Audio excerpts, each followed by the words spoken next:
محمود ایک بادشاہ تھا اور ایاز اس کا بڑا فرما بردار غلام تھا، اور فرما برداری کی وجہ سے اس نے تھوڑے سے عرصے میں ہی بادشاہ کی نظر میں بہت اونچا مقام حاصل کر لیا ہوا تھا۔ اور ایک بات میری یاد رکھنا کہ جب اللہ تعالیٰ کسی کو عزت دیتا ہے تو پھر حاسدین بھی پیدا ہو جاتے ہیں۔ کون پیدا ہو جاتے ہیں؟ حسد کرنے والے۔ حسد کیا چیز ہے اس کے بارے میں بھی میں عرض کروں۔ حسد انسان کی نیکیوں کو تباہ و برباد کر دیتا ہے۔ دوسرا بات یہ ہے کہ حسد کی آگ میں بندہ خود ہی جلتا رہتا ہے۔ حسد یہ ہوتا ہے کہ کسی بندے کو رب تعالیٰ نے کوئی شے عطا کی ہے، کوئی انعام دیا ہے، مثلا کسی کو کوئی گاڑی مل گئی، کوئی مکان مل گیا۔ اب میں یہ کہوں کہ یہ بندہ بھلا اس قابل تھا، اس کو کیوں مل گیا؟ اس کو نہیں ملنا چاہیے تھا، مجھے ملنا چاہیے تھا، لہٰذا اس کی یہ نعمت تباہ و برباد ہو جائے، یہ مجھے مل جائے۔ یعنی کسی کی عزت یا اس کے اوپر جو انعام کی رب نے بارش کی ہے اس کو دیکھ کر جلنا کہ اس کو کیوں مل گیا، اور اس کی تباہی چاہنا، اس کا زوال چاہنا، اور اپنے لیے اچھائی چاہنا، یہ کہنا کہ اس کی نعمت چھن کر مجھے مل جائے، اس کو کیا ملتے ہیں؟ تو بہرحال ایاز جو تھا نا، ایاز، اس کے بارے میں حاسدین پیدا ہو گئے۔ حسد، ہائے اس کو یہ مقام کیوں مل گیا، ہمیں اتنا عرصہ ہو گیا ہمیں کوئی پوچھتا ہی نہیں ہے، اور یہ کل کا آ کے اس مقام پر پہنچ گیا۔ حسد کرنا شروع کر دیا۔ تو انہوں نے ایک ترکیب بنائی کہ اس پر کوئی الزام لگایا جائے تاکہ بادشاہ کی نظر سے اس میں ڈی گریڈ کیا جائے۔ تو اس پر ایک چوری کا الزام لگا دیا۔ کوئی انگوٹھی تھی ہیرے کی، گم ہو گئی، وہ کہنے لگے جی اسی نے چرائی ہے۔ بادشاہ کو خوب بھڑکایا، اس کے خلاف خوب بھڑکایا۔ خیر بادشاہ نے کہا چلو ٹھیک ہے، تحقیق کرو، اس کی تلاشی لو۔ انہوں نے کہا بادشاہ سلام علیکم، آپ خود جاؤ، آپ اس کو بڑا سمجھتے ہو، بڑا اچھا ہے، دیکھنا اس کے پاس سے یہ انگوٹھی ملے گی۔ ٹھیک ہے جی، لو جی پہلے اس کی ساری جامع تلاشی لی گئی، انگوٹھی نہ ملی۔ انہوں نے کہا جی اس کے گھر کی بھی تلاشی لو۔ گھر کی تلاشی لینے چلے گئے تو ایاز نے کہا بادشاہ سلامت، آپ میرے گھر آ گئے ہیں، تو میرا گھر سب کچھ، میں بھی آپ کا غلام ہوں، یہ سب کچھ آپ کا ہی ہے، لیکن ایک میری ریکویسٹ ہے، آپ سارے گھر کی تلاشی لے لو، لیکن ایک اس صندوق کو نہ کھولنا، اس صندوق کو نہ کھولنا۔ چھوٹا سا صندوق تھا، وہ باقی جو تھے نا وہ پکے ہو گئے۔ انہوں نے کہا دیکھیں ایدے وچ ہی سب کچھ ہے، انہیں دیکھو پہلے ہی منع کر دیا، اس میں ہی ہوگی۔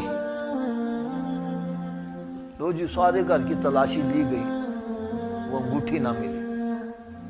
انہوں نے کہا جناب ہے ہی ایدے سے، اس نے پہلے کہہ دیا کہ جناب اس کو نہیں دیکھنا، تو اسی میں تو سارا کچھ ہے۔ بادشاہ نے کہا اچھا چلو اس کو بھی کھولو۔ اب وہ بادشاہ کے آگے ریکویسٹ ہی کر سکتا، زبردستی تو نہیں نہ کر سکتا، خاموشی سے کھڑا ہو گیا۔ بادشاہ نے وہ جناب صندوق کھلوایا، اور کھولا جب تو دیکھا اس میں ایک پھٹا پرانا سا لباس پڑا ہوا ہے، جس کو پتہ نہیں کتنے پیون لگے ہوئے تھے۔ وہ کہنے لگا یہ کیا چیز ہے؟ کہنے لگا بادشاہ سلامت، جب میں تمہارے دربار میں آیا تھا نا تو میں یہ لباس پہن کے آیا تھا، میں اپنی اوقات کو بھولتا نہیں ہوں، میں روزانہ آتا ہوں، اس صندوق کو کھولتا ہوں اور اپنے آپ کو سمجھاتا ہوں تیری یہ اوقات تھی، آج اگر تو اتنے مقام پر پہنچ گیا، لیکن تیری اصلیت یہی ہے، تیرا یہی لباس ہے۔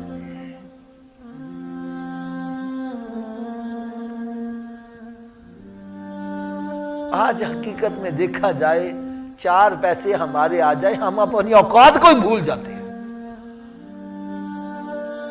ہم تکبر کرنے لگتے ہیں، ہم بندے کو بندہ نہیں سمجھتے، 4 وہ مسئلے آ جائیں بندے کو بندہ ہی نہیں سمجھتے، 4 پیسے آ جائیں، گاڑی آ جائے، کوئی اور چیز آ جائے، اپنی اوقات کو بھول جاتے ہیں، اوقات سے باہر ہو جاتے ہیں۔ اور ایک بات میری یاد رکھو، جب بندہ اوقات سے باہر ہو جاتا ہے پھر اللہ تعالیٰ اوقات یاد بھی کروا دیتا ہے۔ وہ مالک ہے یار، ایک پل میں چاہے بادشاہ کو پکڑ کے فقیر بنا دے، فقیر کو پکڑ کے بادشاہ بنا دے۔ وَتُعِزُّ مَن تَشَاءُ وَتُذِلُّ مَن تَشَاءُ بِيَدِكَ الْخَيْرُ إِنَّكَ عَلَىٰ كُلِّ شَيْءٍ۔ انسان کو اپنی اوقات نہیں بھولنی چاہیے۔ میں یقین جانو صبح فجر کی نماز پڑھ رہا تھا تو میرے ذہن میں یہ پوائنٹ آیا، میں نے کہا یار دیکھو محمود کے کتنے غلام ہوں گے، یار کسی کا نام نہیں ہے، ایاز کا نام ہے۔ اس کی وجہ کیا ہے؟ وہ اپنی اوقات کو بھولا نہیں، اللہ تعالیٰ نے اس کا نام بلند کر دیا۔ جو اپنی اوقات کو بھول جاتے ہیں کتنے کتنے اونچے مقاموں پر رہنے والے نام و نشان تک مٹ جاتے ہیں۔ یار انسان کو اپنی اوقات کو بھلانا نہیں چاہیے۔ آج طاقت آ گئی ہے، جوانی آ گئی ہے، بندے کو بندہ نہیں سمجھ رہا۔ ارے تو ذرا سوچ تو صحیح، تیری ابتدا کہاں سے ہے؟ وہ ایک پانی کا قطرہ جو ناپاک کپڑے کو لگ جائے تو کپڑا ناپاک کر دے، اس سے تجھے بنایا گیا ہے۔ اور جو تو پھر رہا ہے پیٹ کے اندر غلاظت اٹھا کر پھر رہا ہے، اور پھر ابھی موت آ جائے تو گھر والے کہیں گے نکالو اس کو، بدبو نہ آنے لگ پڑے۔ یہ انسان کی اوقات ہے تو پھر اکڑ رہا ہے، خدائی کا دعویٰ کر رہا ہے، کہتا ہے میرے جیسا کوئی ہے ہی نہیں ہے۔ 4 پیسے آ جائے اپنے رشتہ داروں کو بھلا دیتے ہیں، غریبوں کو دھکے دیتے ہیں۔ قرآن مجید میں اللہ تبارک و تعالیٰ نے ارشاد فرمایا یوم یحمى علیہا فی نار جہنم فتقوی بہا جباہہم وجنوبہم وظہورہم۔ فرمایا وہ بندے جو اپنے مال کو گن گن کے رکھتے ہیں اور غریبوں کو نہیں دیتے، فرمایا قیامت کو زنی کا مال دوزخ میں گرم کر کے ان کے چہروں پر لگایا جائے گا، ان کی پشت پر لگایا، ان کی کروٹوں کو لگایا جائے گا۔ وہ کہیں گے یہ ہمیں کاہے کا عذاب دیا جا رہا ہے؟ بتلایا گا یہ تمہارا وہ خزانہ ہے جس کو تو گن گن کے رکھتا تھا، غریبوں کو نہیں دیتا تھا، غریبوں کو دیکھ کر تیوریاں چڑھاتا تھا، چہرہ پھیر لیتا تھا، اسی چہرے پر تیرا مال لگایا جائے گا۔ غریب کو دیکھ کر کروٹ بدل لیتا تھا، اسی کروٹ پر تیرا مال لگایا جائے گا۔ پشت کر لیتا تھا، اسی پشت پر تیرے مال کو گرم کر کے لگایا جائے گا۔ خدا را تکبر سے بچو، اپنی اوقات نہ بھلاؤ۔ جس کو پھل لگتا ہے پتھر بھی اسی کو لگتا ہے، جس کو پھل لگتا ہے پتھر بھی اسی کو مارا جاتا ہے۔ اور جب پتھر مارتے ہیں تو وہ درخت کیا کرتا ہے؟ پتھر کے جواب میں پھل نیچے گراتا ہے۔ فرمایا بندے تجھے بھی ایسا ہونا چاہیے، تجھے لوگ برا کہیں گے، پتھر ماریں گے، اور تو ان کو بددعائیں دینے کے بجائے دعائیں دینا۔